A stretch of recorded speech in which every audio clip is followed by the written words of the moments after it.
Welcome to this unboxing technology series by Digitarati. This session is on chaos engineering. Chaos engineering is, and in what cases you need to consider it, in what cases this practice is taken. So first of all, to take it forward, anything before we start, first of all we need to know what it is. So as it is mentioned here, this practice called chaos engineering, it's a discipline of experimenting, mark that words, very important words there, distributed system. So the very first thing which need to come to your mind is this concept or this practice should come into our picture, and it is highly suitable for distributed system, and that distributed system should also be handling high volumes in a way the system should be having too many things in it. So if it is having too many things in it, it is always, even though you build it resilient, yet there are always a chance of failure. Still, what practices could you infuse to make the system resilient is very important. So what is the point here is this discipline is taken into picture or taken into practice on what basically distributed system, and as you see here, we will be inducing artificial failures. Generally we will not be trying to put failures, and in fact they haven't mentioned, I mean in the definition it is not mentioned, but yeah, it is actually mentioned. Look at the very important word once again. So generally when you are experimenting things, you experiment generally on a developer environment or any alternative environment. Generally you might not be making a production environment fail, but as you see here, these two words are very important. You are inducing artificial failures on a distributed system. So what signifies here is, in a distributed system, you know what distributed system is. In a distributed system, you are going to have too many components which are interconnected with each other. It might be database, or it might be a messaging cluster, or it might be a cluster of your microservices, and you might be using some monitoring services. All these things together collaborate and providing your organizational information system. So if a distributed system which has a lot of components, what you will be doing is you will be inducing artificial failures. So how would you induce that? How would you make that happen is what we are going to learn as we go forward in this discussion itself. So the whole discussion is all about how do we induce this artificial failures. So when you induce this artificial failures, our confidence should be, okay, I have built a very resilient system. Even if I induce failures, still the system will be working. Because if you are saying distributed system, for example, if you have deployed a web application, maybe you might have say 10 different servers. In all 10 different servers you might have deployed a web application, and you might be balancing it by using a load balancer. Intentionally, if you are making 3 servers fail, still 7 servers are there, right? So still the load has to be balanced. So the kind of failures which you induce should make sure that the system is resilient, till the system works. So your aim should be always to build a very reliable system, even in a production, confidently. If in a production environment also, if I artificially infuse failure, still my system has to work. So if I'm able to build such a system, even I'm able to, if I create chaos in the system, still the system is resilient, in the sense it can be considered as a highly secured as well as reliable system. So this practice aims at creating problems in the system so that we can make a system problem free. The worst cases we are not expecting from the end users, or we are not expecting from the team, or we are not expecting from the real-time scenarios. We are artificially creating the worst case scenarios and face it so that we can make the system effective. That is what the pure philosophy behind this chaos engineering, right? So from this, the takeaway point is, the important word I want to take forward to the further discussion is, 1, the word called distributed system, because chaos engineering, it's best suitable for a system with lot of components in it and which is distributed in nature. If I say distributed, you obviously know systems are interconnected. So obviously networks comes into picture, isn't it? So a networked environment where n number of components are interconnected, where there is a high chance of failure. But even though there is a high chance of failure, you should create the system in such a way that it is available always. It is providing low latency, high throughput. So if you are considering all these factors, then you will be building a perfect system. So the takeaway point is it's best suitable for distributed system. Second, the word called experiments, even though it is not mentioned here, you will be experimenting. That is, the experiment is nothing but you're inducing artificial failures. That is what we call experimenting on the system. On what? Production environment, not some alternate environment or some development environment. We are infusing failures on the live environment which is connected with the end user, which is in production, right? Why we do it? Because we are very confident about our system. We might have created n cases to withstand any kind of failure. So to make sure to build more confidence on our system, okay, even on production also, if I create artificial failure, still even I create worst imaginable problem in my system, if my system still withstands, that means I have a best system in picture so that I can make my customers happy. That's how major companies like Google or all these major social media companies, as well as video streaming companies, anywhere, any companies which is providing services for millions of users, they are not offered to face failure, but still it is happening. Even last week we have, few weeks back we have seen WhatsApp wasn't available. So in some cases, Gmail is not available for us for few hours. It is still happening everywhere because we cannot avoid failures. Failures are bound to happen. Yet, how far we can make it resilient? So if you want to make it resilient, somehow we need to have n practices to be infused into our system so that we can be very sure, mostly we can be very sure about, okay, my system is going to be available even I create worst of the scenarios in my distributed environment, right? So to get an even more idea on this, let us proceed talking further so that you can understand distributed environment first of all properly, then chaos engineering practices. Okay. All right. So as I have just told that this chaos engineering is all about distributed systems. So as you see here in this rough picture, a distributed system means it might be having n components. You might be having containers. You might be using public cloud. You might be using your own database deployments. You might be using your own, private cloud connections. So you might be maintaining a kind of hybrid environment, and it might be connected with applications, right? So n things and data factories, n components might be involved. All these components are interconnected with each other. And even if smallest of the thing goes off, the whole system might not be available, right? So always some best practices need to be there, infused in the distributed system to make sure it is free from failure. So what are those best practices?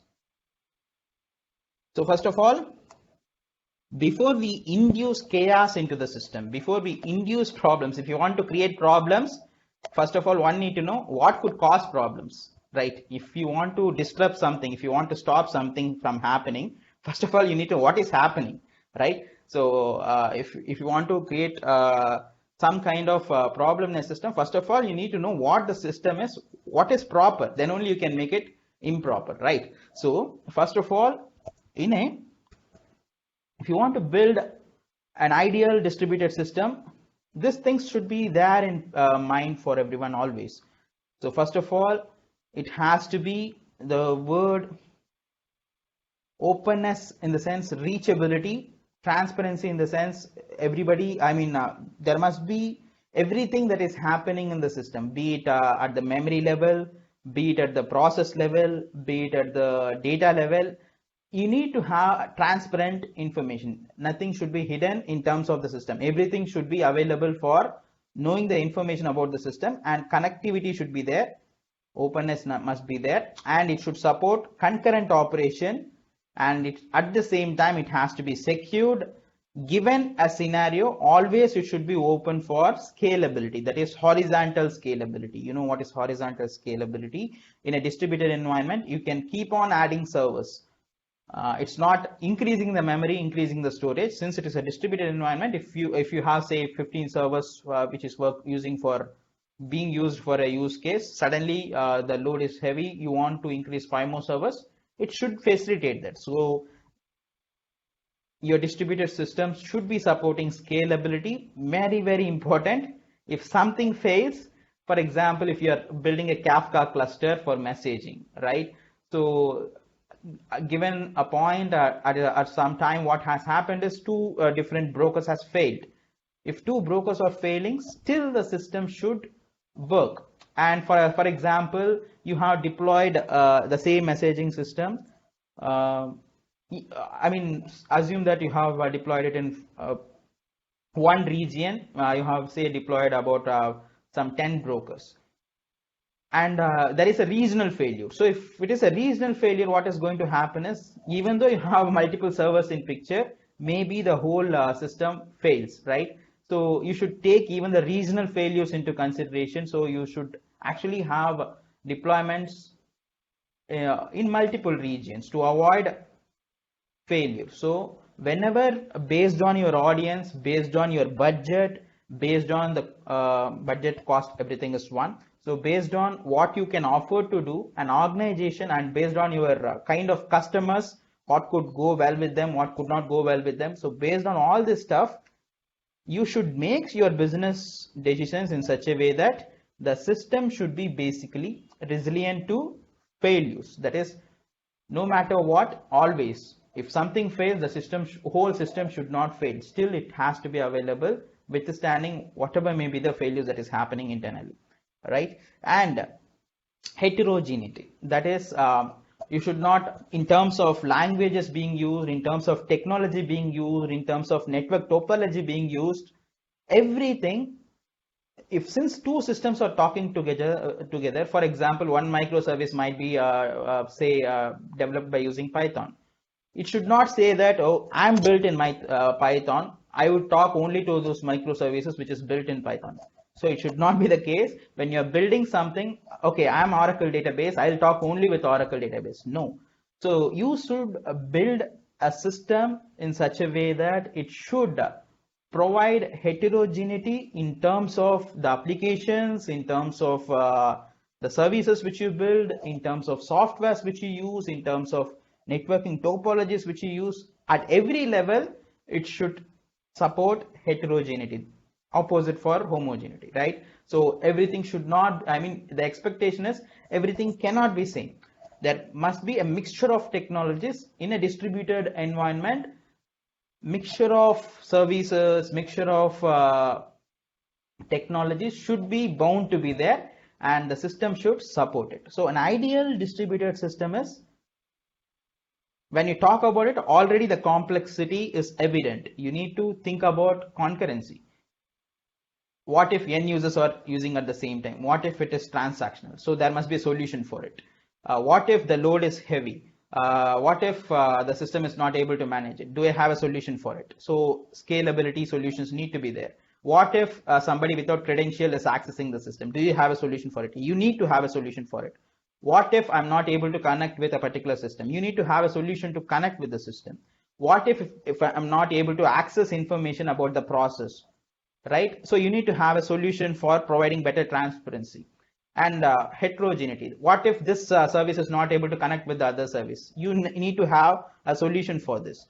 So in application development, if you have been involved in this whole IT chain, for everything there is a solution. For scalability, every cloud service, or even if you build your own services, you are offering solutions to automatically scale things, to automatically increase the services. And we do have various theories that are built around security, and whenever you are building systems, you make a special focus on security stuff. And similarly, be the database, be the databases or application, whatever you build, always when it comes to transaction, we take this concurrency factor into picture. We build our application accordingly, and similarly, we take our special care in terms of connectivity by infusing load balancers, building proxies, building API gateways. Everything is a concept. Every word you might have heard this things. When it comes to transparency, similarly, we are building monitoring systems where we gather information, metrics about the system. So there will be a clear picture of what is happening in the system. And similarly, when it comes to resilience, distributed system itself is an architecture to provide resilience. That is, one thing fails in the sense automatically there must be an alternate server or system or code needs to be running. So anybody who wants to build an effective distributed system, the mindset with which you think should address all these problems, right? So as we have understood what exactly is an ideal distributed system, let us come to the industry practice. There is something called as DevOps, which is commonly used in the industry. Again, DevOps itself is an evolution in the industry. Initially, we used to use process models. Then what has happened is when we have just process model, communication between the human resources, between the teams was a major problem. So there was a need for a proper communication between the developers as well as operation team. So that gap between these developers and operations is bridged with the help of this idea called DevOps, where automation tools comes into picture. Everybody can make use of automation tools so that we don't need to talk much with other people to address issues. Most of the issues people involved can be knowing about the system. For example, if it is be it code committing or be it pipelines or be it infrastructure, everywhere the tools which are being used itself will build the pipeline. So the communication gap between this developers and the operation team will be reduced because proper system is infused in the middle to reduce the gap between these two teams. So DevOps itself is an evolution which has happened. From DevOps, again, DevSecOps, that is DevOps with security infused in it. Security for what? Not only for access, security for the system, reliability for the system, all this. So DevSecOps philosophy has its own philosophies behind it. So according to that, first of all, the system, the DevOps environment needs to comply to the security principles which we infuse for our organization. And for development, usually we assume that we'll be following agile model, and you need to have, for example, to build all this, right? So there is an interconnection for everything which I'm talking about, and still I'm not yet into chaos. I'll come into it, but let me build the narration properly so that we can get there. So I told this is what a distributed system is. So to build this properly, by using a proper process, right? DevSecOps, site reliability engineering, all these are various principles used throughout the industry. So according to DevSecOps principles, the common assumption is for be it microservices, be it REST services, or be it applications, whatever you develop, the kind of development model which we take into picture is agile development. As agile, the name itself is implying, there must be constant changes in the system. The system, the developers, whoever involved in the team has to be flexible enough for the changes. We need to embrace the changes that are happening in the overall process, and it has to be kind of ad hoc. We need to constantly refining the system for making the development happen. So the process model needs to be infused, and you need to have a proper system to be available to manage the configuration. You might have heard about discovery systems, service discoveries, be it Kubernetes or be it Netflix Eureka server. There are various service discovery mechanisms which gives information about your entire system. For example, if you are using containers, you need to know how many containers are you using, how many pods are running, how it is running, and if you're running microservices, you need to know where the microservices are running, and how to connect with them, what are the credentials needed. So there must be a proper config. And similarly, if you are connecting with the databases, you need to know where are the databases deployed, and to connect with particular databases, what are the various configuration which you need. And similarly, if you are using web servers, where the web servers are involved, what are the credentials to connect with it. So by using appropriate technology, your entire infrastructure configuration needs to be managed. So there must be some configuration management system in place, and it might be with regard to code, or with regard to containers, with regard to databases, everything. So commonly we call it configuration management, and there must be a proper CI/CD mechanism, tools like Jenkins or Azure DevOps or Travis or Bamboo. This kind of tools need to be used to facilitate whatever you develop, whatever the development code which you develop usually uses this configuration, whatever you're storing, and it might be continuously integrated by using this continuous integration tool. So while you're trying to continuously integrate and continuously deploy, there must be proper testing of it. So you need to unit test it, you need to run the integration test, you need to run the acceptance test, you need to run the non-functional test, that is stress testing, performance testing. All this need to be there. And once the code is tested, end of the day, it is going to go into the infrastructure. So infrastructure, it's huge, isn't it? So we are building a distributed system. So we'll be having hundreds of servers, sometimes thousands of servers, most time thousands of servers. So if you are building such huge capable systems, you cannot go and click next and install softwares. You cannot type your commands and install softwares. It has to be kind of automated. It has to be scripted.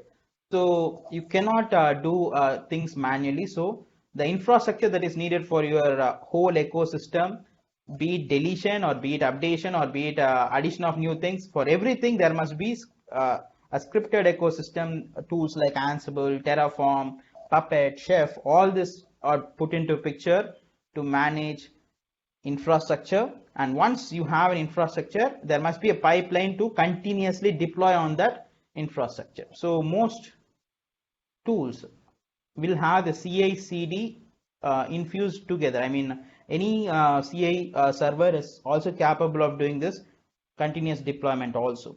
And finally, leave this chaos engineering part. Apart from that, in usual DevOps, we usually talk about, once you have deployed your system, you must be able to continuously monitor the system.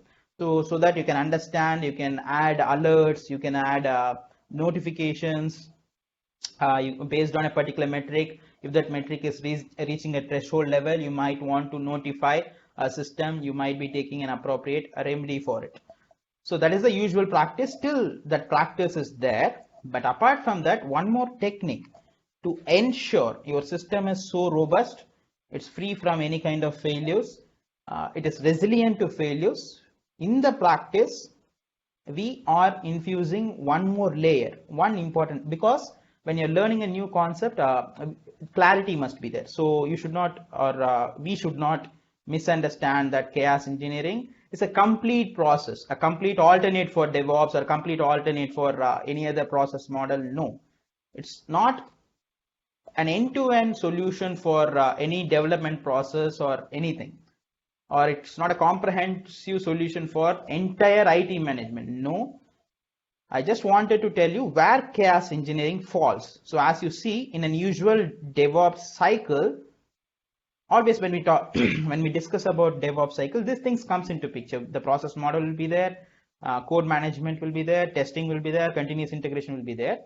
In the whole cycle, we also have chaos engineering coming into picture. So what does this chaos engineering do? You have your infrastructure, you have your continuous deployment happening, right? So you will not be keeping calm, right? You'll be continuously infusing failures or artificially created failures into this deployment that is happening, right? So we'll make a server stop, or we'll make an application raise an exception, or we make a microservice fail by infusing some failures onto the system, or we might be suddenly increasing the network load on a particular cluster. So if we do all these activities, that's why most tools are in this field named as monkey, almost like whatever, even monkey also, the behavior is so uncertain. So we constantly create kind of disruptions that are unexpected, tough to handle. But even if you make such kind of activities, still we are going to ensure that no matter what problems you cause, still the system works. So your quality of building your application, your quality of your application needs to withstand it.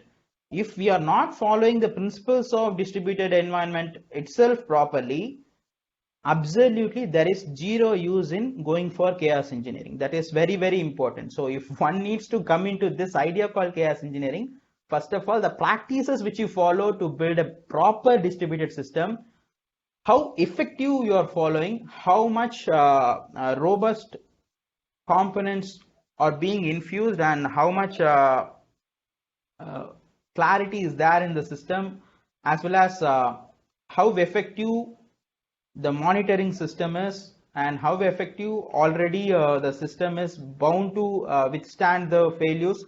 All this matters. Only when the system is too good, chaos engineering will help, because you need to keep this particular thing in mind. This principle or this practices are infused on a production environment, so that you can think of how important or how important it is, that is as a decision to take, if you want to take chaos engineering into picture. Only when your production environment is so robust, and if you're very, very sure about your system that it can withstand failures, you have to get into this, so that you clearly ensure that your system is super perfect, right? So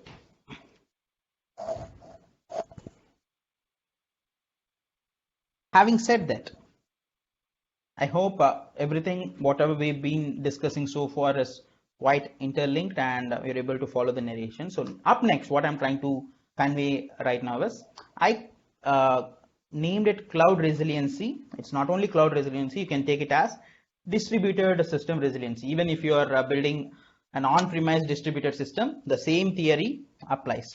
As I have just talked few minutes back,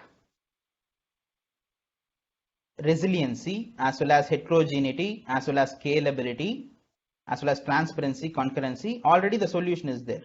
So we do have monitoring system, we do have infrastructure, everything created, right? So whenever you are doing it, the best practices which we do follow while building a distributed system is, first of all, servers, right? So there must be some mechanism to automatically scale it. For example, if I have say 15 servers, suddenly if the load is too heavy, automatically it need to increase the number of servers. Suppose if the traffic is too less, and for a very long time it is too less, you feel that you are wasting your money on having too many servers. If you don't need it, you need to scale down as well. It's not only scaling up, it should also scale down. So this decision needs to be made automatically. The system should have something called as auto scaling groups, be it Azure or be it AWS, any kind of system which you use, mostly they'll have this auto scaling groups. When it comes to virtual machines, what they'll do is automatically you can configure to increase number of servers and even to reduce the number of servers as well. Similarly, storage as well. So there must be a mechanism to replicate the block storage, any kind of storage. Here of course it is mentioning AWS, but even if you take Azure or any other cloud service or any other distributed system, you need to have a mechanism, automated mechanism, not manual mechanism, to constantly have a replication of your entire data. That is, even if accidentally a block, that is your storage block, is failing, still the data needs to be available. So immediately it has to be replaced with the failed one. Whatever that is failed, it has to be replaced with the replica one. That's what I'm trying to make here.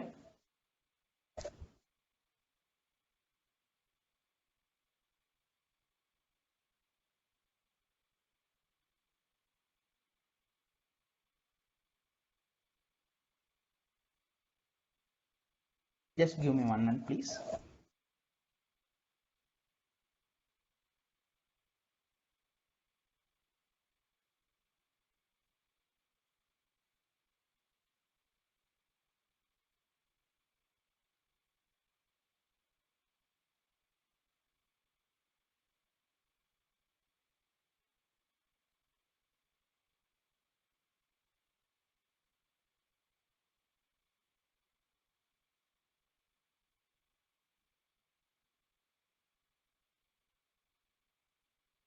I'm sorry for the interruption. So we talked about, so let's continue. I'm sorry for a brief interruption.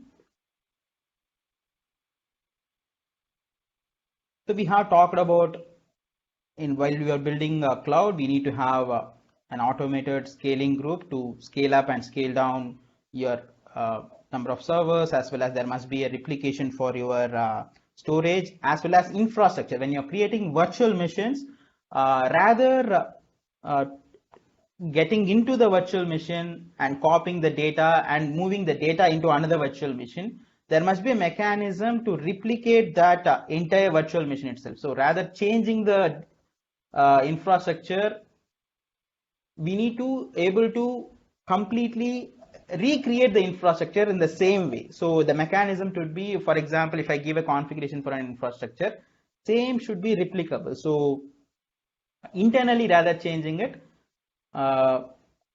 same configuration should be replicable. That is what we call it immutable infrastructure. And there must be a proper mechanism for load balancing.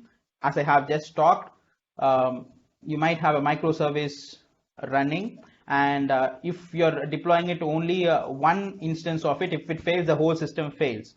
So you need to have n copies running. Even if 1 or 2 copies fails, still the system will be running. But I cannot make my end user to communicate with all the microservices. They need to be served through a load balancer, and a system should be loosely coupled. You know what is the practice of loose coupling. I don't want to get inside the details of it. And similarly, as I have just talked in the previous discussion, it should be available in multiple availability zones. If you keep it in only one availability zone, say if entire data center is failing, even though if you have multiple copies, even if you have replicas of your block storage, even if you have n servers, no use. You need to have a replication across zones. That is what is important.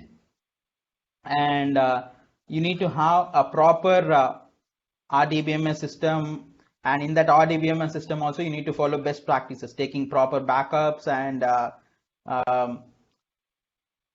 restorability in terms of failure. All needs to be taken care in terms of persistence of the data, and any system which you build should not have a single point of failure. And at the same time, whatever you build, you need to infuse best security practice, and you should make decisions appropriately based on the usability of the system. If the system is not needed at a particular point, and when you're using a distributed system, every system which you use as part of your entire system might not be needed for production uses. Sometimes some process you might be using only to run background process only at a particular point of time. So if you're not going to use it at the remaining point of time, it's not needed to be running. So you need to decide properly on when a system should be up, when the instance should not be up. All this decision need to be made so that you can have to save the cost as well. Cost is also important factor. And the level of automation should be infused at the each level. And finally, there must be a proper monitoring system infused to manage everything under one umbrella. So the whole point I'm trying to communicate is, before we infuse any kind of chaos, we are kind of understanding what best practices we are already infusing it. So we are thinking about multiple availability zones, we are thinking about load balancing, we are thinking about system in a loosely coupled manner, so that loosely coupled system is one failure will not affect another thing, because automatically some other kind of connection will be there. So you're not tightly bound to anything, right? So in terms of storage failures, you have a replication solution. In case of database failures also, you are thinking about the solution. In case of security also, you are thinking about the solution. In terms of cost also, you are thinking about the solution.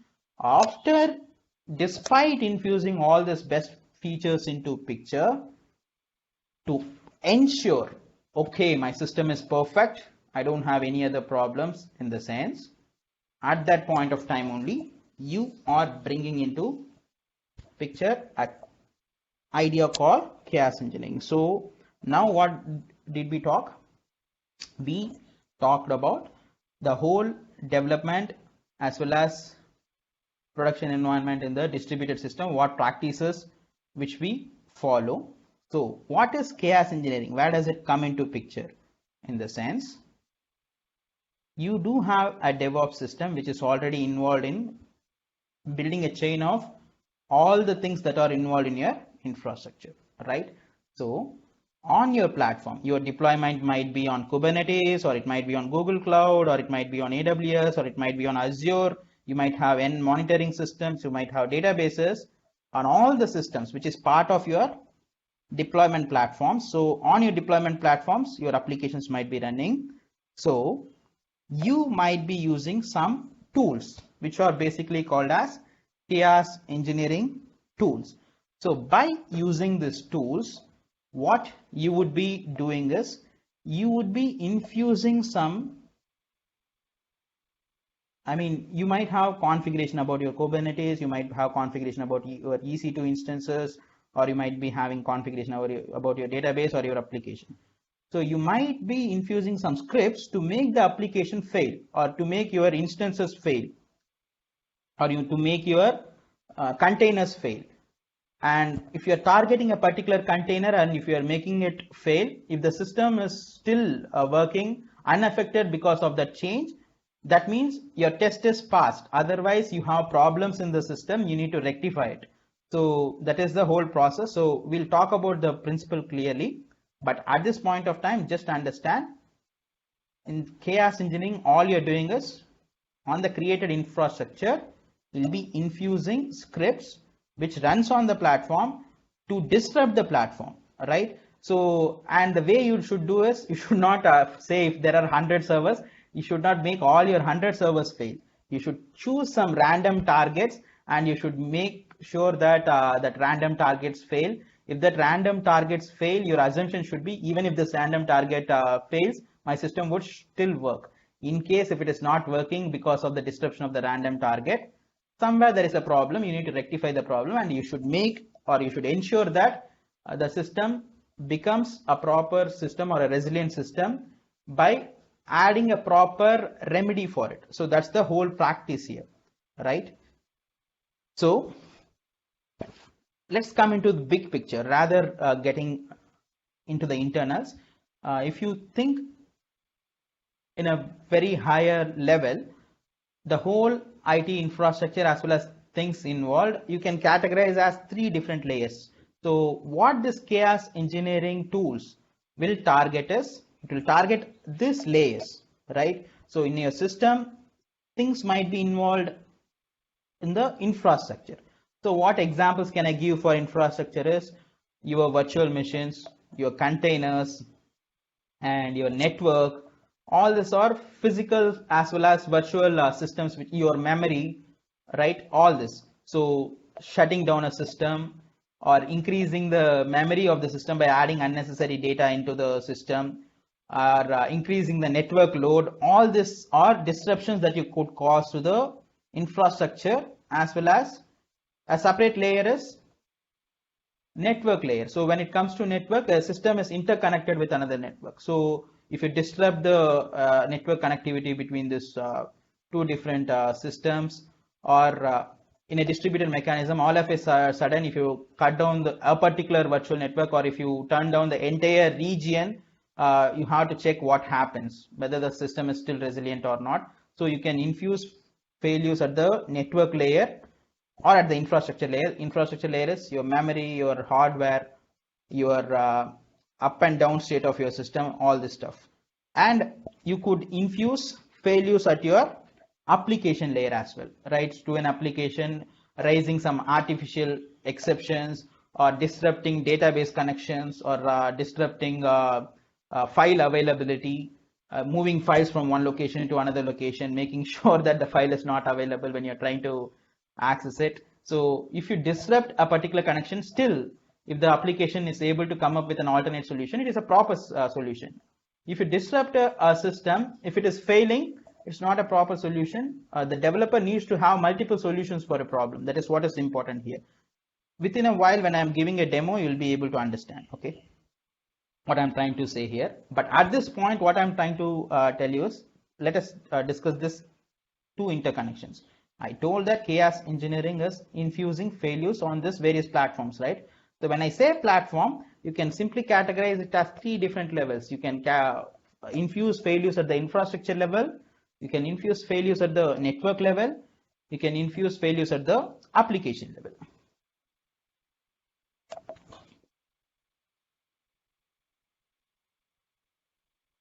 So already I have told that what is an ideal distributed system, and when you are building an ideal distributed system, certain assumptions, wrong assumptions you could not make. Wrong assumptions was what we call fallacies. So you should not make wrong assumptions about your distributed system. That is, you should not assume that your network is reliable. Always when you are building a solution, as a developer, as a solution architect, your way of thinking, your mindset should be, my network is never reliable. What if this fails? What if the region fails? What if multiple regions also fails? So there must be always this what ifs coming into picture. So for all kind of what if, there must be a solution. So you should not misassume that your network is reliable, and also you should not misassume that initially when you're going for a deployment, you might seem that the current bandwidth that is available for your network, the speed of the network, everything might be sufficing your needs. But that should not be the case. I mean, we should not be very sure about it is going to be the same case always. Maybe when we increase the load in the system, maybe when we increase the number of processes that is running in your system, the whole bandwidth might fail, because it's always based on, even though bandwidth is there, the number of requests will kind of surely disrupt the problem. So your assumption should never be my bandwidth is infinite. And similarly, when you have a network topology which is in picture, so you might have created a network which will have a proper structure which is already infused, and you should not assume that throughout, maybe it is 10 years, 15 years down the line, forever my network environment is going to be like this only, it is not going to change.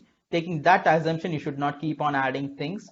No, your network infrastructure, your network topology, and the way your virtual network is created, the way the systems are organized is bound to change and subjected to change. So when you're building the system, the assumption should be, whatever the configuration which you use, never make sure that it is going to be the same always, never hard code things. Assume that it is subjected to constantly change. So there must be a mechanism to constantly update your configuration system. That's why a separate layer called configuration management needs to be there, because our assumption is infrastructure, topology, everything is subjected to change. If things are subjected to change, immediately the configuration need to be updated immediately, so that the other systems can respond accordingly. If you hard code things, it will not be effective. So again, one more misassumption should not be taken. Topology doesn't change is a wrong assumption. You should make sure that you should have an assumption that topology is bound to change. And similarly, generally when you are using a cloud service and all, we have to understand what they charges only for the infrastructure which they are providing, only for the service which they are providing. And when, for example, if from our location, maybe in US or in Australia, if you're purchasing a service, generally the cost which they provide will not be, it's not based on the distance or something, it is only based on the service which they are providing. So we should not assume that the transportation cost is zero. It's even though they are not mentioning anything in terms of money, we have to understand even time also matters, right? So based on your business decisions, based on the kind of decisions which you take, if there is a latency coming into picture, automatically if there is a heavy latency that is happening because of the distance from your user location and other factors, the time factor also could infuse cost. So we should not misassume that the transportation cost of your resources is zero. We are paying only for the infrastructure or service, right? And similarly, if two sometimes what happens is my database server as well as my application, microservice might be in the same virtual machine itself. So since they reside in the same virtual machine itself, if I keep them together, I can feel that since there is no network involved, the latency is zero, right? So because they need to be in this, since they are in the same system, I should not misassume that the latency is zero. You know what is latency? The amount of time taken to receive the response. If you misassume that if I'm residing in the same system, if my application is residing in the same system as the database, the response time would be less. No, it depends upon the memory of the system. It depends upon the number of processes that is running the system. It depends upon the number of requests that are coming to the system. It's not only about the location, it is also dependent on other factors.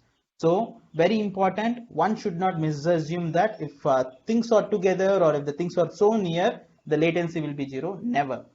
Other factors also comes into picture, right?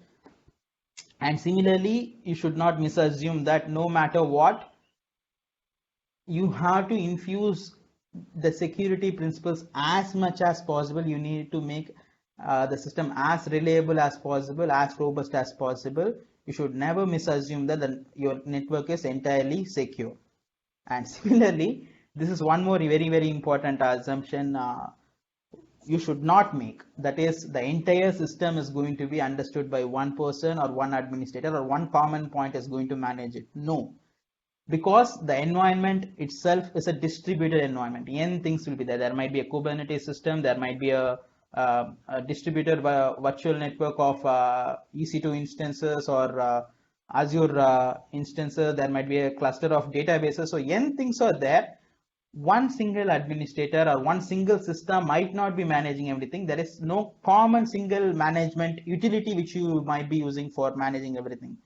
So there might be N people managing it, N systems managing it. So if N systems are managing it, if you just go into one point and if you're trying to get information, it might not be coming. You might need to communicate with multiple points to get the actual information about the entire system. So this assumption should not be made. That is, your entire distributed system might not be having one single point of administration. No. And similarly, in the very beginning itself, I told that nothing is homogeneous in terms of distributed development, right from network, right from coding, right from microservices, right from databases. The communication between two things would be entirely heterogeneous in nature. And similarly, network will also be, the kind of network which is being used, that is from a wireless network to wired network or a Bluetooth network, right? The kind of network communication will also be heterogeneous, right? So you should not misassume that the network would be homogeneous in nature. So these are very important. So when you are involving in developing a proper distributed system, one needs to understand this wrong assumption should not be made. So the solution has to address all these problems. And similarly, when you are infusing chaos, these factors need to be tested. You need to test the latency factor, you need to test the transportation factor, you need to test the security factor, you need to test the administration factor, all this. How we are doing it, I'll tell you. So these are the various wrong assumptions which are bound, we will make, we should not make it, right?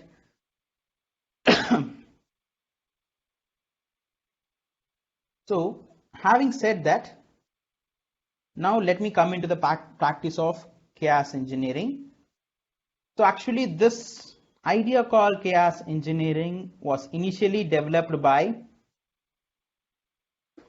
I'm sorry for, I think I didn't notice the view is blur, but what I'm trying to say through this is this practice called chaos engineering was initially developed in Netflix for their internal purpose. So for their video streaming service, they have developed a model where they infused artificial failures to ensure that their system is reliable, even if they make the system fail. So officially, this process started in the year 2010, and they have used a tool called Chaos Monkey. And using that Chaos Monkey, whatever the concepts which we have been discussing, those kind of activities like disrupting the system with various failures was infused into the system. Then the tools which they may used, they kind of put it into the open source environment now that everybody can make use of it. And they also kind of released a publication about the practices which they have used as part of their organization. So according to them, as well as the evolved theory in a chaos engineering ecosystem, what is the practice which we follow? Let us come to the practical stuff. So what if I want to build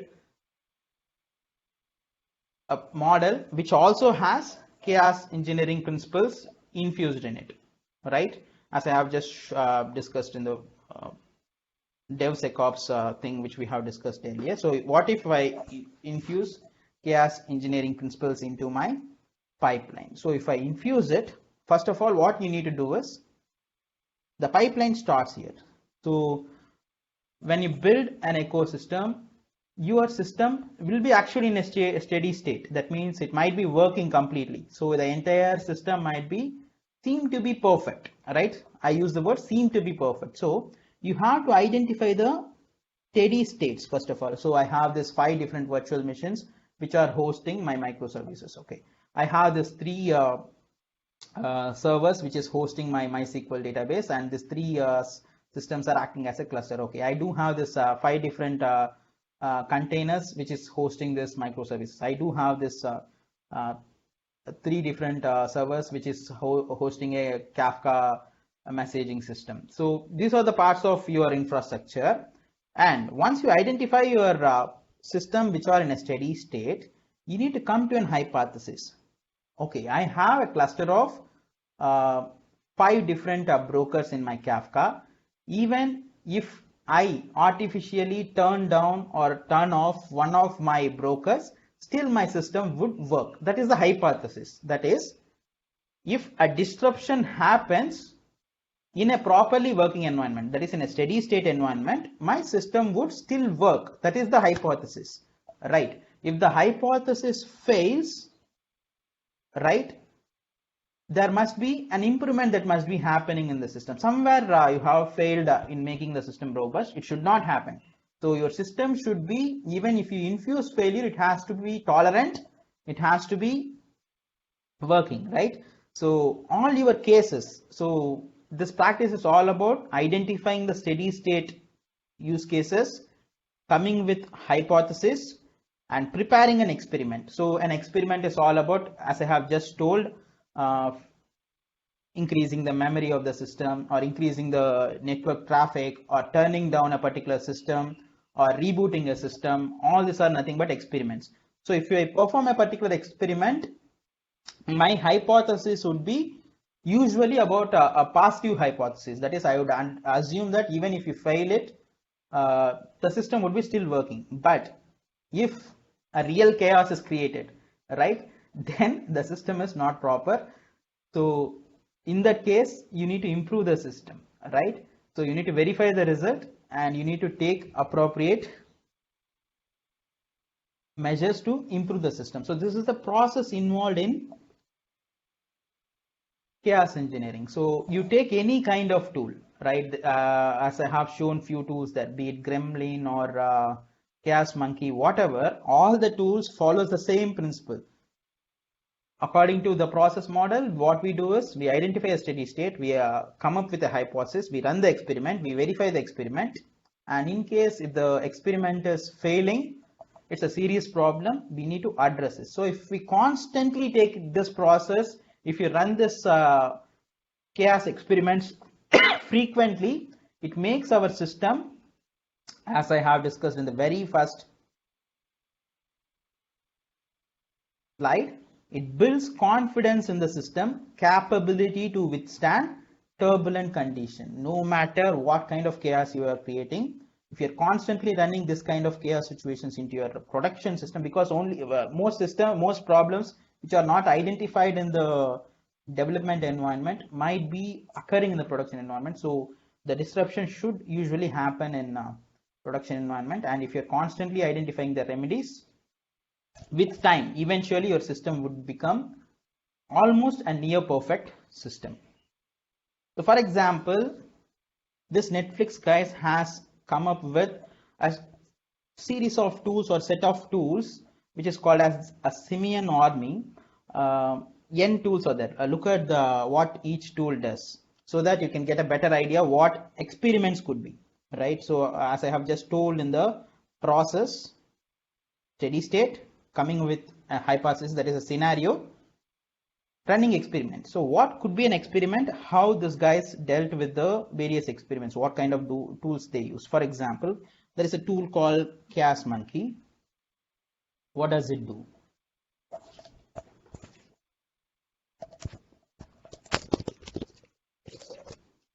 So it kills instances, right? So shutting down a virtual machine, shutting down the cluster. Chaos Gorilla, what does it do is it turns down the entire zone, and availability zone, a group of availability zone makes a region.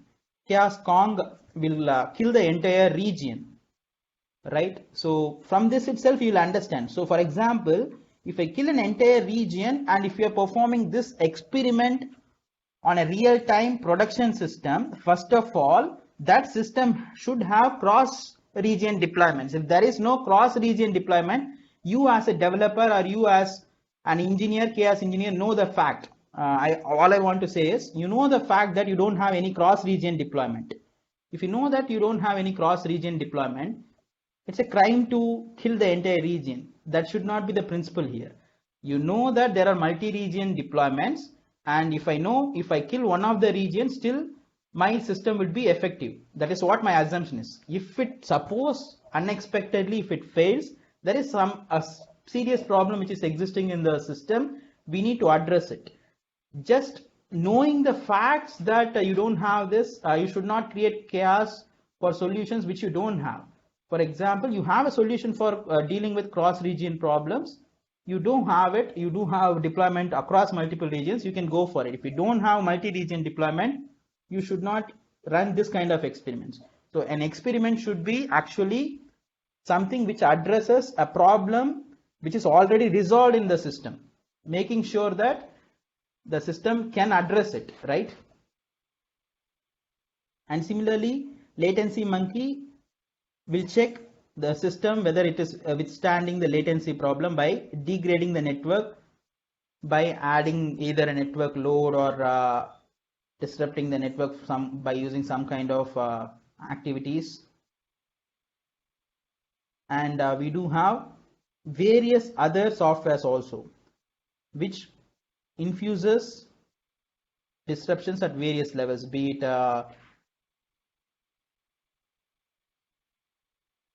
security, or be it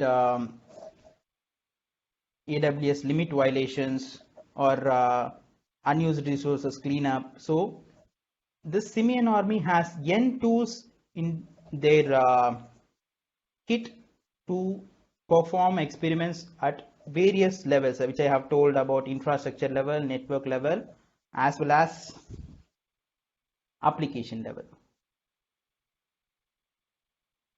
And I'm going to give you two different case studies. So before I perform those case studies, simple case studies, I'll just explain you what I'm going to do, so that when I practically explain you'll be clearly understanding what I'm trying to tell, right? So there is a software toolkit called Chaos Toolkit, which is an open source toolkit. And I have just told you we can infuse changes at the application level, network level, as well as infrastructure level. So to this network as well as infrastructure, I'm going to give you one case study, simple case study. And similarly, application layer, I'm going to show you one case study. All right. So for this application level case study, I'm going to use a software called Chaos Toolkit. And how this Chaos Toolkit will work is, you might be having your system. In my case, my system is a Spring Boot application. So I have a Spring Boot application, which is a microservice, which is running.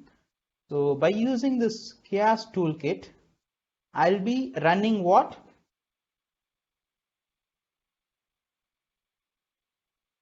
An experiment. So my hypothesis is, I do have a database connection, right? And suppose even if the database connection is going down, even though the connection is not obtained, still it will have some other alternate solution, or at least say that it will give an empty result, right? But that exception might not disrupt my system, or will not end my process. It will still run. I have addressed the problem of connectivity.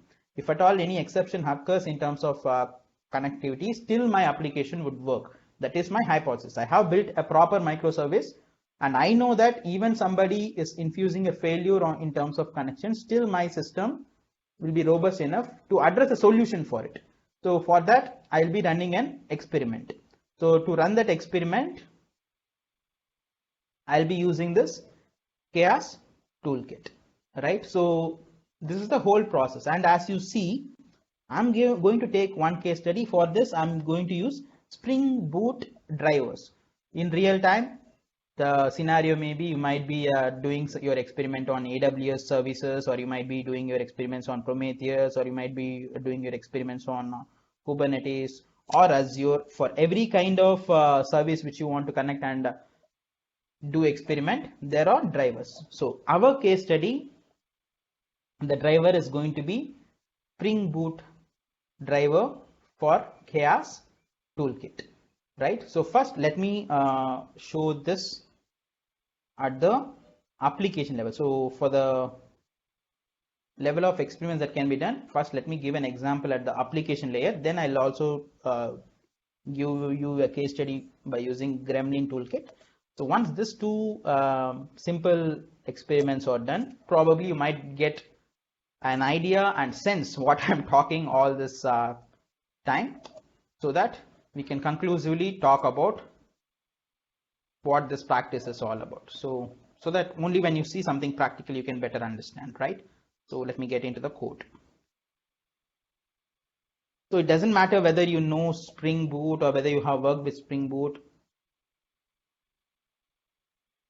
Even though you do have nil Java knowledge, no issues at all.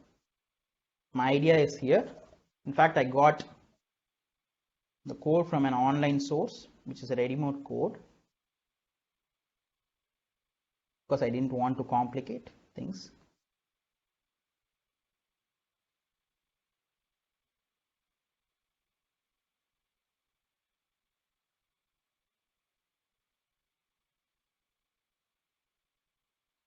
The application is running.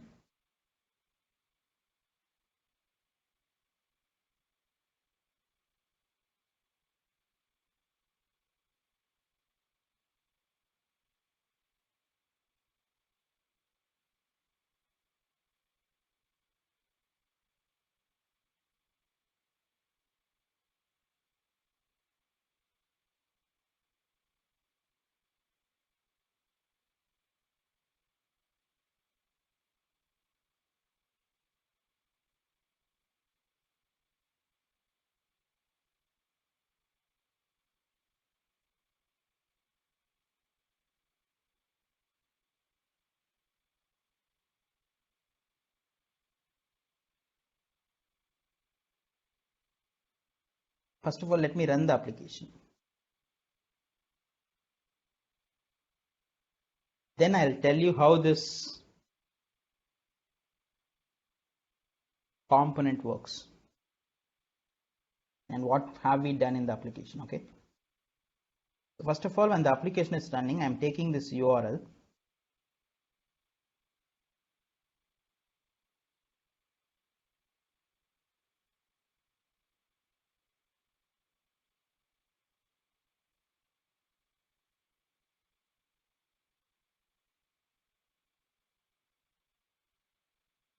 So by default, there is no data. Of course, it is giving an empty array. If there is no data, there is going to be an empty array. So no problem at all. So for what is happening here is the code is working.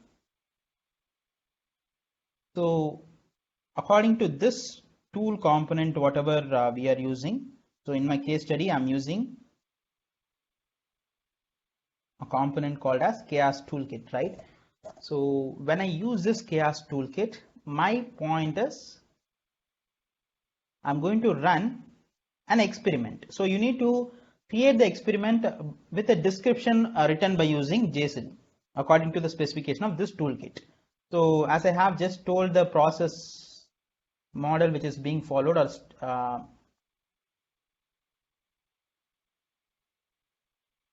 what we need to do is we need to identify a steady state hypothesis. So according to this, the steady state hypothesis is even when the database is down, employee data endpoint should be available. That is, even when the database is down, it gives something as empty array or at least an exception message. In our case, the development is we will be giving an empty array if at all the database is down. It will not fail. That is, you should get 200 as the response. This is the steady state hypothesis. That is, even my database is down, my data will be available. So now what we are doing is we are infusing an artificial failure. So if at all we are infusing an artificial failure, first of all the application should allow that, right? So for making that application to allow somebody to infuse artificial failures, we need to have proper plugins or proper drivers added into the application. So we do have Chaos Monkey Spring Boot is added into that application, right? So that if this tool tries to infuse artificial failures, Chaos Monkey will accept that and it will make disruption into the application, right? So this library is added.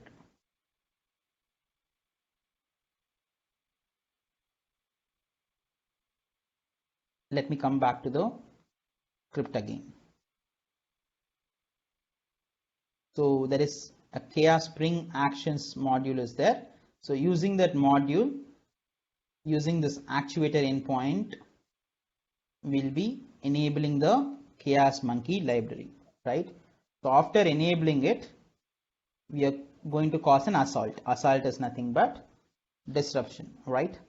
So what are we going to do? There are a lot of disruptions which you can make by using this plugin. In our case, we are going to artificially raise an exception called java.net.connect exception.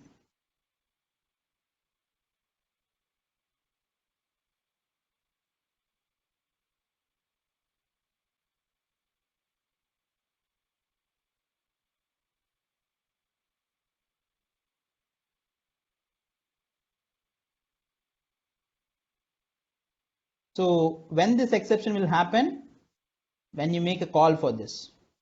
So when you make a call for this, according to my code,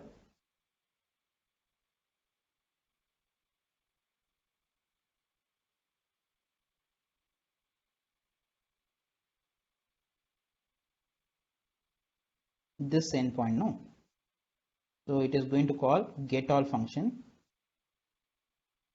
We do have exception handled properly, right?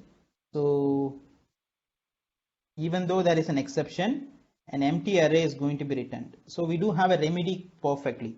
So we are assuming that even though an exception happens whenever getAll is happening, my system would be robust. So we are going to test it by infusing an artificial failure. So that artificial failure is nothing but this one. configure assault. So we have configured that.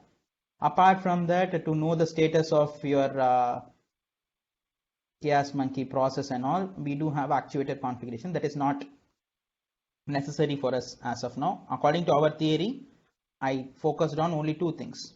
According to this picture,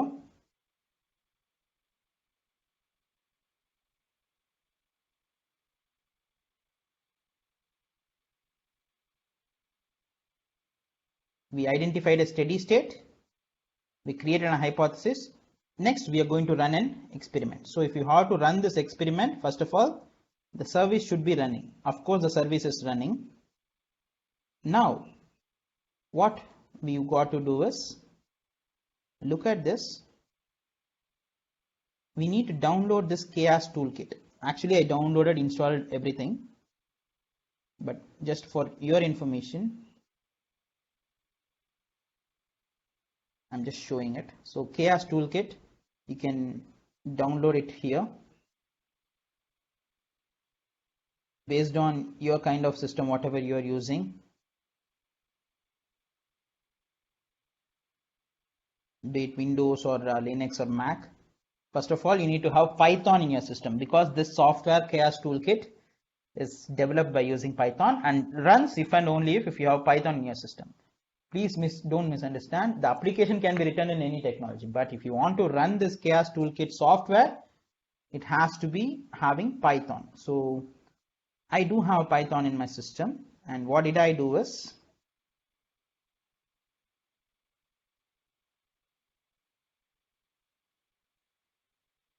I have installed chaos toolkit Spring driver, okay, because I'm going to communicate with a Spring application, right? So as I have just told in the previous case, this chaos toolkit has various drivers. In our case, currently we are looking to work with Spring application, so I'm using chaos toolkit Spring, okay.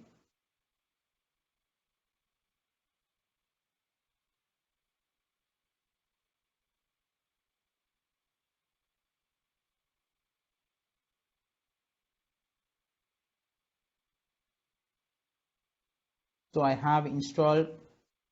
Those who know Python, we should be knowing how to configure an environment and all. Let's not jump into that depth. So we have to create a Python environment. In that, we have to install a software called chaos toolkit for Spring. This is the actual installation. I did it.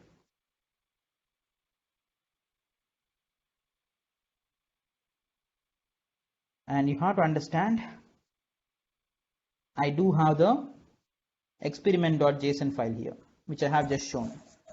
So for running any kind of experiment, you need to have proper description made for that experiment written in JSON structure. So we do have that JSON structure there. So I repeat once again, our target is this URL. So if at all this URL is being called, in that case, you need to artificially generate an exception called java.net connect exception. Even if exception occurs, the system should not fail. That is the hypothesis, right? So having done that, all you need to do is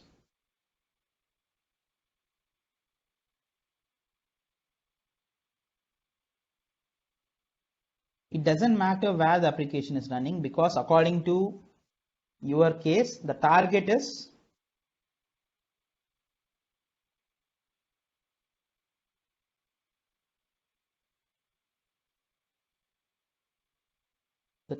on the URL, isn't it? So whenever this URL is called, the code will run.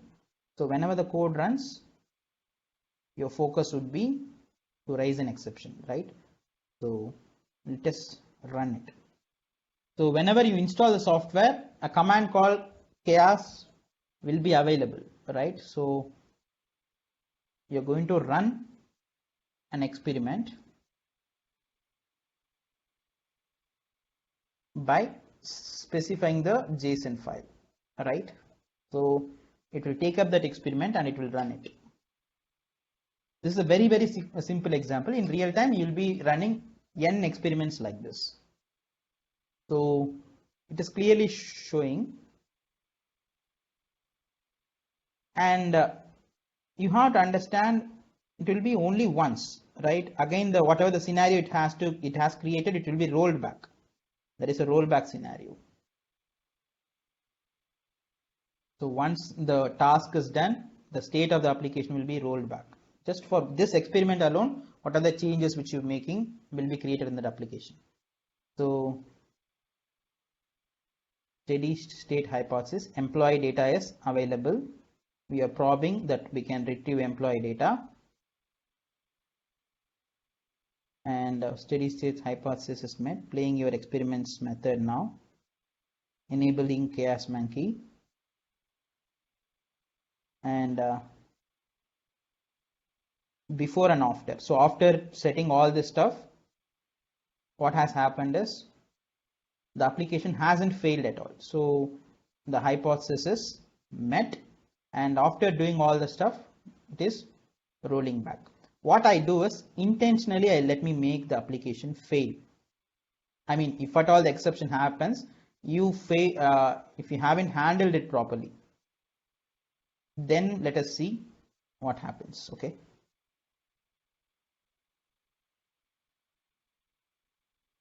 So this is at the application level. I'll also give you an example at the network level also, network and system level.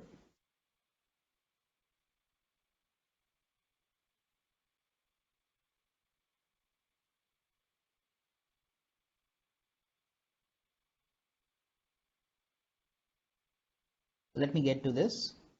Let me comment this out. Okay.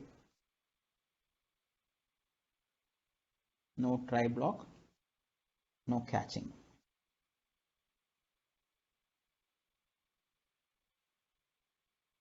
I need to stop the application and restart it.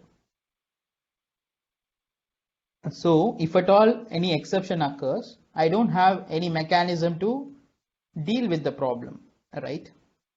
Then let us see.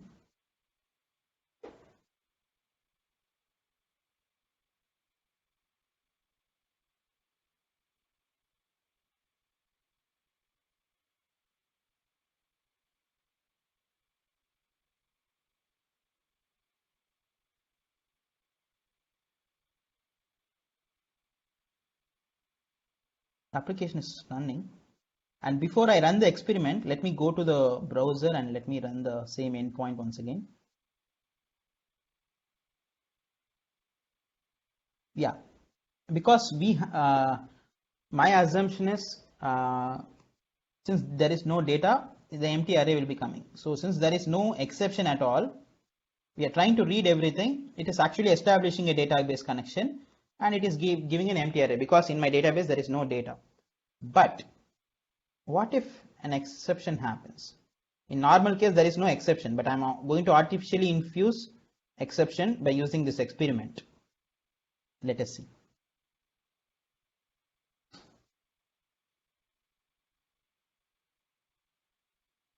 Look at this. Steady state prob, we can retrieve employee data is not in given tolerance. So failing this experiment. So experiment ended with status deviated. So it hasn't continued the pipeline. So the steady state hypothesis after performing the experiment is not met. A steady state has deviated, a weakness may have been discovered. So you have to understand when you're performing chaos engineering, this kind of cases should be minimalized, right? So your aim should be always minimizing the hypothesis rejection cases. So whatever the hypothesis which you are making, most of the hypothesis should pass. Then only your system is said to be effective. So the practice which we follow in this chaos engineering is propose a hypothesis, making sure you have a use case which is addressed, and to test that addressed problem, create a chaos and make sure that even after creating a chaos, still the system works, right? And 100% we should ensure that this kind of problem doesn't occur. So since I have identified a problem right now existing in my system, as we have seen this process.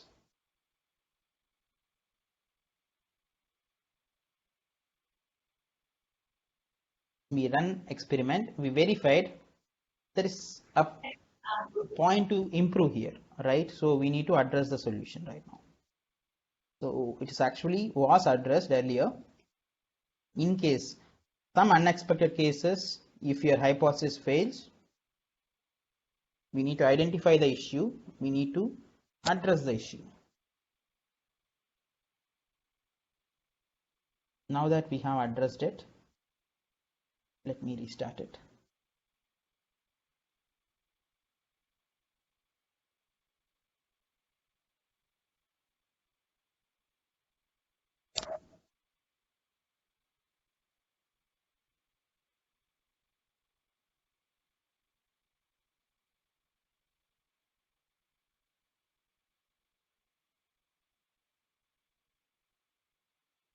This time it will not fail. So here I'm manually doing it, but in real time you can run this experiment as part of your CI/CD pipeline, right? So here, of course, it is manually being done, but in real time, what I'm trying to say is like this. You might be having your pipelines as part of your DevOps pipeline. So you'll have n number of experiment jobs, and you can get report for all your experiment jobs that are run. And if all the experiments are passing, then your pipeline would be successful, right? So as I have just told before, this pipeline should be automated. Automated chaos experiments should be run frequently. So as part of your DevOps pipeline, you should also ensure you're infusing this chaos engineering as one of the key component to ensure your system is stable. Okay, so this is one of the simple example which I've shown you. What is the process involved in terms of application and hypothesizing the problem and performing the experiments. And similarly, there is one more tool called as, there are many tools in fact, popular being this chaos toolkit and one more Gremlin. It's a cloud service, Gremlin. You can create a free account also. I think I have free account opened. So first of all, before I explain my problem, what I'm going to do here. So once you create a free account with this Gremlin, as you see here, look at the various connections which it can do. In fact,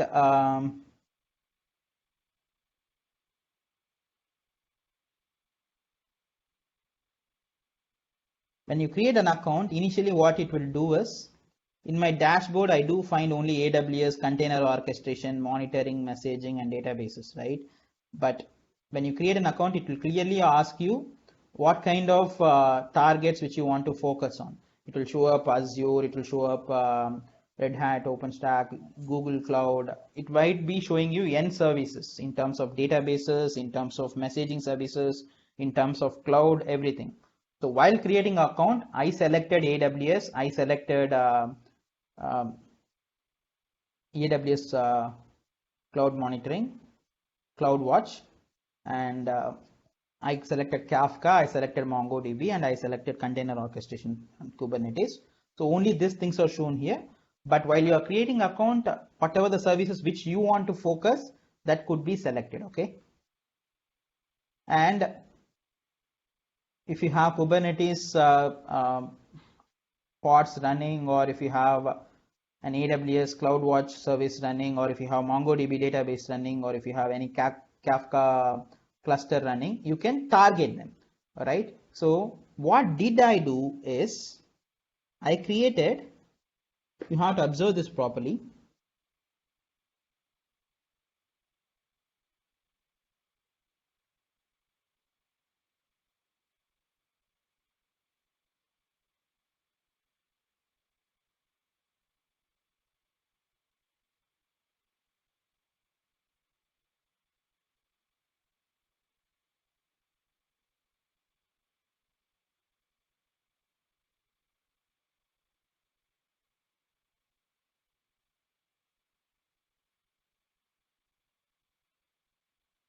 So Gremlin, this is a cloud service, right? So it can target any of your infrastructure sources. So what target did I choose is in AWS, okay? I created an EC2 instance, okay? So in that EC2 instance, when you create account, during account creation itself, these commands will be given by Gremlin itself. You don't need to search anywhere. During account creation itself, Gremlin will offer you the set of commands which you need to use to install Gremlin. So after installing Gremlin in your target mission, so if your target mission is a virtual mission, so in the target virtual mission, what you need to do is you need to initialize Gremlin so that it can communicate to Gremlin. As you could see, I have run the command gremlin init, right? So when you try to initialize it, it will pass all the details of this target to the gremlin instance, okay? But it has to be secured, right? So it will ask you for your team ID. So you have to paste it. So you will find your team ID.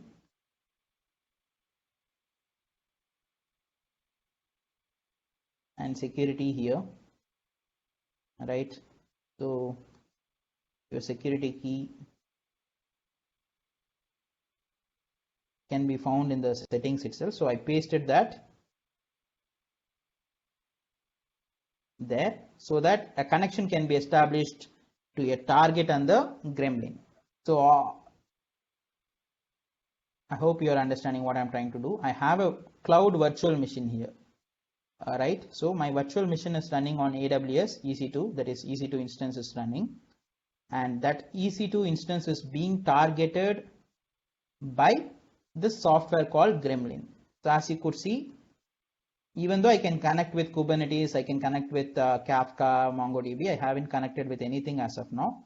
I connected only with one system, that is this system, and the connection is active. So you are targeting that, okay? And I can perform maximum 50 experiments a day because it's a free tier account, right? So you can attack it. You can do it by using by scripting also. You do have APIs using which you can perform that. But here by using this tool itself, I'm going to attack it. I already told attacking is nothing but disturbing the system by shutting it down or rebooting it, or if it is network, adding the network traffic, all this stuff, right? So we are going to perform an experiment on this.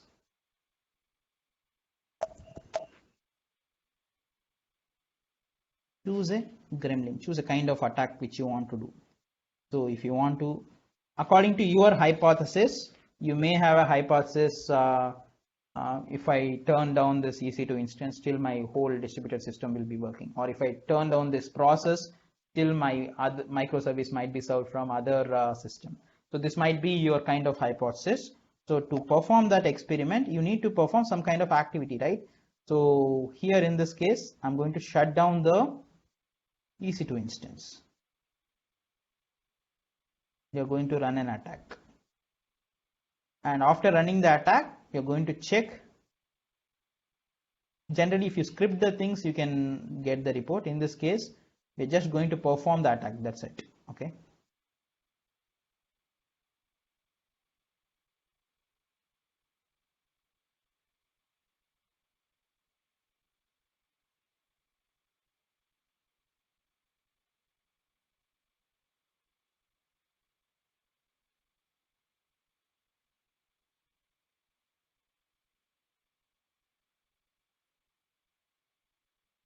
You have network related, you have state related, you have resource related. So for CPU, you do have various stuff. And for disk related, you can perform various experiments. For memory related, you can increase the memory. by various specifications. So I'm going to shut down the system. So the state shutdown is operation, and I don't want to reboot.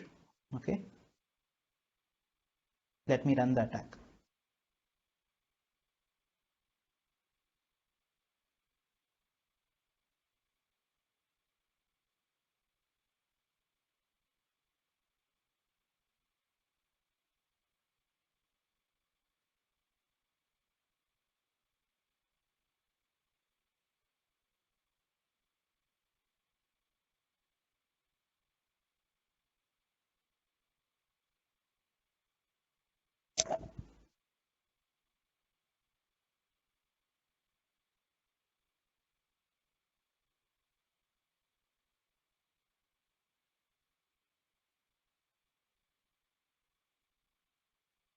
You can also automate the activity, right?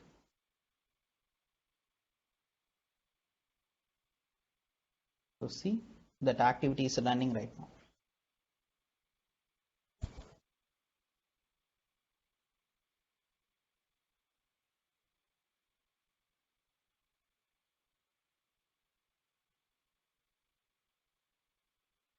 Meanwhile, while it runs, I'll try to get into AWS to check the status of it.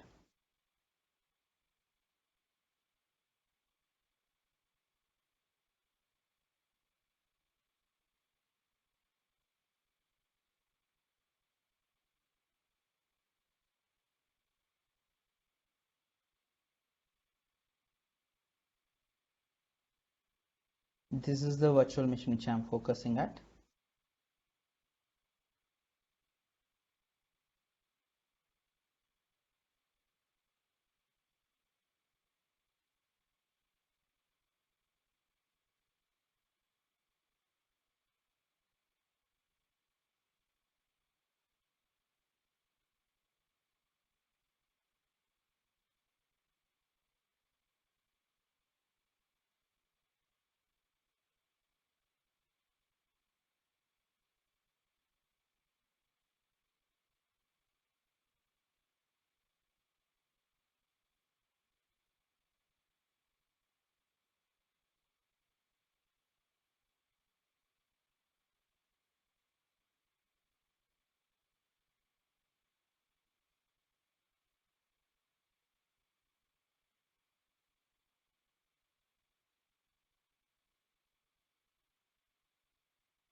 All the while, I think I've been checking a wrong instance. So the instance is stopped. So what I'm trying to convey through this discussion is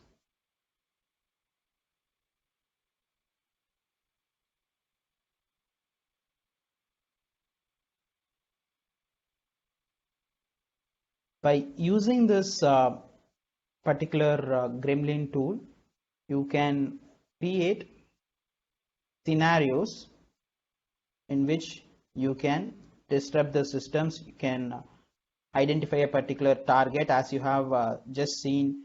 You can target the memory, you can target the CPU, you can target the process, you can kill the process, whatnot.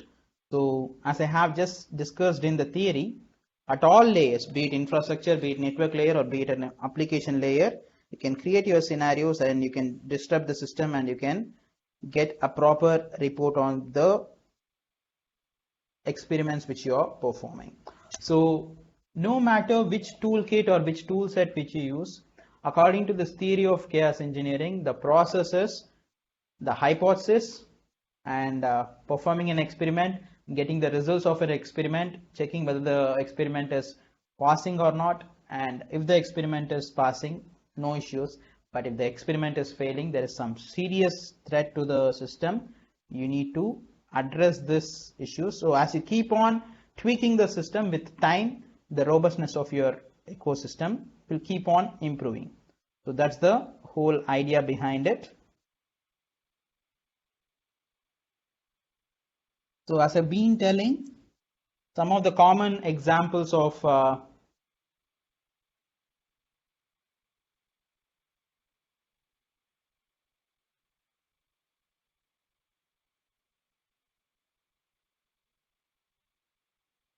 chaos experiments is that is simulating the failure of entire region, partially deleting the Kafka topics, or injecting artificially created latency, or infusing some unnecessary code in the middle, or disturbing the clock synchronization, or some driver code which is emulating IO problems, or disrupting this CPU cores, all this, right? So all this can be done with most of the tools whatever you use, as long as you have a proper driver. So to conclude with, I'm showing some of the very popular tools like Gremlin, Chaos Monkey, Chaos Blade, Chaos Mesh, Litmus, Chaos Toolkit. So in our case study, we have seen Chaos Toolkit and Gremlin, but whatever in the Chaos Toolkit internally, it was using Chaos Monkey as well. So whatever that is listed are very popular tools used across for various use cases. As you could see, what features like task scheduling, is it possible? In most of the softwares it is possible. Target randomization, in which tools it is possible. Custom attacks, in which tools it is possible. Health checks, in which tools it is possible. Whether any REST API is available to call services, in which tools it is possible. Whether it is a GUI tool or CLI tool. And host attacks, that is after attacking the host machines, is it possible? I mean, the place where Gremlin itself is installed, there itself if we want to attack, is it possible? Yes, in most of the systems it is possible. Application attacks, only Gremlin and Chaos Blade possible. The number of attacks types that are supported in each tool, and metrics and reporting, whether it is offered or not. So as far as I'm concerned, the first 6 softwares which are listed out, I think almost all of them are equally popular in terms of usage. So I hope I have put forward this whole idea of chaos engineering. Chaos engineering is all about building a very, very healthier system. To build a very healthier system, the only solution is constantly disrupt the system in every way possible to make sure that the system is very proper, right? It's just like a vaccination. To a healthy body, what we are doing is we are infusing a minute amount of virus into it, just to make sure that your body knows about that virus, so that we can get the added immunity in case if a large attack is coming. exactly what this chaos engineering is all about. Constantly we randomly infuse disruptions into the system so that we make sure that the system is proper periodically, right? So this is what I tried to put forward, and it's time for putting forward your questions.